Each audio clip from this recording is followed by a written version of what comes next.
आज की वीडियो में हम वेलोसिटी पर बात करेंगे। जब भी आपके जहन में वेलोसिटी का लफ्ज़ आएगा तो आपने ये सोच रखना है कि हमने कोई डिस्टेंस कवर करना है, यानी कि उसमें स्पीड भी शामिल होगी और उसमें कोई ऑब्जेक्ट जो है वो मूव कर रहा होगा, और जो ऑब्जेक्ट मूव कर रहा होगा उसकी कोई ना कोई डायरेक्शन भी होगी। The velocity tells us not only the speed of a body but also the direction along which the body is moving। जब हमने स्पीड के बारे में पढ़ा था तो वहाँ हमें पता चला था कि कोई बॉडी मूव कर रहा है, लेकिन जब हमने वेलोसिटी के बारे में पढ़ा तो हमें ये तो पता चला है कि कोई बॉडी जो है वो मूव कर रहा है, लेकिन साथ में हमें ये भी पता चला कि वो जो बॉडी मूव कर रहा है उसकी डायरेक्शन क्या होगी। Velocity of a body is a vector quantity. It is equal to the displacement of a body in unit time। और ये किसके इक्वल है? डिस्प्लेसमेंट के, बॉडी के। ठीक है, the rate of displacement of a body is called its velocity. यानी कि वो जो बॉडी है, वो जिस्म है, वो डिस्प्लेसमेंट कितना करता है वही उसकी वेलोसिटी है।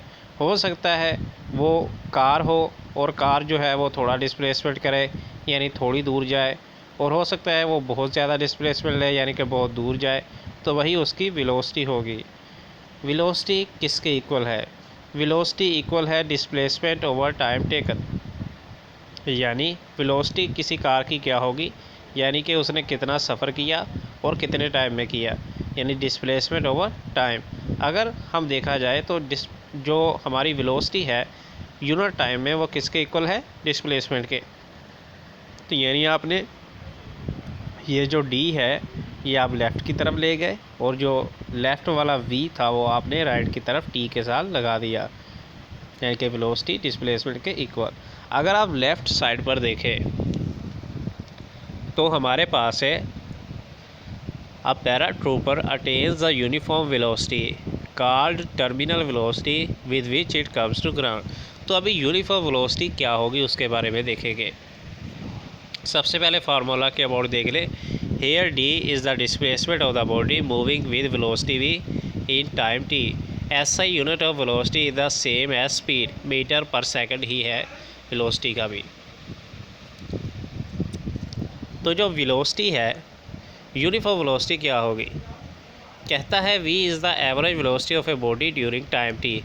It is because the velocity of the body may be changing during the time interval t. However, in many cases the speed and direction of a body doesn't change. In such a case that body possesses uniform velocity, that is the velocity of a body during any interval of time has the same magnitude and direction। Uniform velocity क्या होगी कि जब आपका जो magnitude है, direction जो है वो चेंज ना हो, यानी कि स्पीड और डायरेक्शन चेंज ना हो, एक ही रहे, उसी को हम यूनिफॉर्म वेलोसिटी बोलेंगे।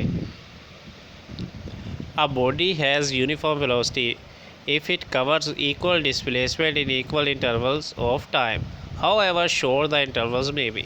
यानी कि एक जो बॉडी है वो कोई डिस्प्लेसमेंट कवर करता है उतने ही टाइम में, ठीक है, यानी कि ज़्यादा भी टाइम नहीं लगता, थोड़ा भी नहीं लगता, तो उसको हम क्या बोलेंगे कि ये इसकी यूनिफॉर्म वेलोसिटी थी, यानी कि इसने डिस्प्लेसमेंट जो कवर किया है उतने ही टाइम में। एग्जांपल है हमारे पास, a sprinter completes is 100 metres, यानी कि 100 metres race in 12 second, find its average speed. Total distance 100 metre है, टोटल टाइम टेकन 12 सेकेंड है, एवरेज स्पीड इसकी क्या होगी? यानी कि उसने डिस्प्लेसमेंट कितना किया? 100 मीटर, और कितने सेकंड्स में किया, या कितने मिनट्स में किया, टाइम कितना लिया उसने? 12 सेकंड।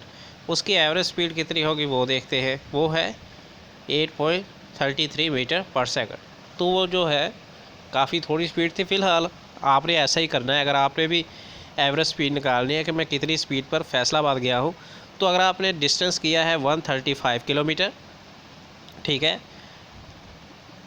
मीटर में भी हो सकता है, किलोमीटर में भी हो सकता है, ठीक है, आपने उसको मीटर्स में चेंज कर लेना है। और आपने कितने मिनट्स में किया? फॉर एग्जाम्पल आपने 3 आवर्स में किया। अगर 3 आवर्स में किया, आप उसको देख ले सारा करके, और जो जवाब आएगा भैया आपकी एवरेज स्पीड होगी। So gonna see you in next video. Next video में हम एक्सेलरेशन के बारे में पढ़ेंगे।